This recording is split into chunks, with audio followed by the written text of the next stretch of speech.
So hello everyone, welcome back to the channel. और अगर आपको वीडियो अच्छी लगे तो लाइक, शेयर और सब्सक्राइब ज़रूर करना। सो आज हम बेसिकली डिस्कस करेंगे जो हिस्टोरिकल बैकग्राउंड है इंडियन कॉन्स्टिट्यूशन का, उसके बारे में।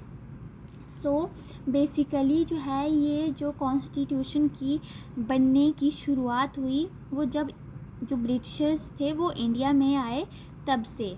सो फर्स्ट हम डिस्कस करेंगे कि 1608 में जो है वो Britishers came to India as traders और in the form of East India company. So 1608 में जो है वो ब्रिटिशर जो है वो इंडिया में आए, मतलब ट्रेड करने के लिए, और यानी as a East India company. So जो इनके पास ट्रेडिंग करने के राइट थे वो किसने दिए? सो 1600 में जो है वो क्वीन एलिजाबेथ हैं, उन्होंने फर्स्ट चार्टर की सहायता, मतलब फर्स्ट चार्टर द्वारा जो है वो ब्रिटिशर्स को जो है वो ट्रेडिंग करने के राइट दिए इंडिया में। उसके बाद जो मतलब 1765 में क्या हुआ? 1765 में जो कंपनी थी, कंपनी मीन्स जो ईस्ट इंडिया कंपनी थी, उसके पास अभी तक क्या थे? उसके पास अभी तक ओनली जो है ट्रेडिंग फंक्शन के ही राइट थे। बट ट्रेडिंग फंक्शन के राइट ही होने के बाद क्या हुआ कि उन्हें जो है वो दीवानी राइट्स दिए गए। दीवानी राइट्स होते हैं रेवेन्यू और सिविल जस्टिस से रिलेटेड। तो उन्हें जो है ये राइट्स मतलब यानी 3 सिटीज़ के ऊपर मिले, वो थी बंगाल, बिहार और उड़ीसा। सो इन 3 सिटीज़ के जो ऊपर है इन्हें जो है वो दीवानी राइट्स मिले। और इसके बाद जो है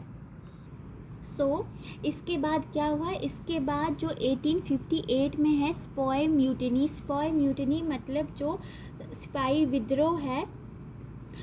उसके बाद जो है जो ब्रिटिश क्राउन था उन्होंने जो है जो भारत की मतलब इंडिया की जो गवर्नेंस की रिस्पॉन्सिबिलिटी थी वो अपने हाथों में ले ली। और ये तब तक कंटिन्यू रहा जब तक हमें इंडिपेंडेंस नहीं ग्रांट हो गई, 15 अगस्त 1947 तक। सो इसके बाद क्या हुआ? इसके बाद ये था कि जब इंडिपेंडेंस हमें मिल गई तो भारत को और इंडिया को लगा कि एक कॉन्स्टिट्यूशन जो है वो होना चाहिए। सो 26 जनवरी 1950 को जो है वो कॉन्स्टिट्यूशन जो है एग्जिस्टेंस में आया। बट इससे पहले जो है वो 1946 में कॉन्स्टिट्यूशनल असेंबली जो है वो फॉर्म की गई। इसके बाद जो है हमारा जो संविधान है वो बन गया 26 जनवरी 1950 को। बट संविधान बनने मतलब से पहले कुछ ऐसी घटनाएं हुई जिसका जो है इफ़ेक्ट जो है हमारे कॉन्स्टिट्यूशन पे पड़ा। जो ये इफ़ेक्ट है ये इन 2 रूलों में जो है वो बताया गया है। फर्स्ट रूल है द कंपनी रूल 1773 टू 1858। जो ये 1773 से 1858 का जो रूल है ये जो है रेगुलेटिंग एक्ट से बेसिकली शुरू होके और जो गवर्नमेंट ऑफ इंडिया एक्ट 1858 है वहाँ तक है। और द क्राउन रूल 1858 टू 1947 ये जो है गवर्नमेंट ऑफ इंडिया एक्ट से शुरू होके जो है वो इंडियन इंडिपेंडेंस एक्ट 1947 तक चला।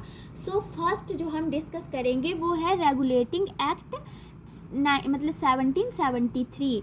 जो रेगुलेटिंग एक्ट है इसमें क्या हुआ? जो रेगुलेटिंग एक्ट है इसमें मतलब कुछ कैरेक्टरिस्टिक्स हैं बहुत ही इम्पॉर्टेंट।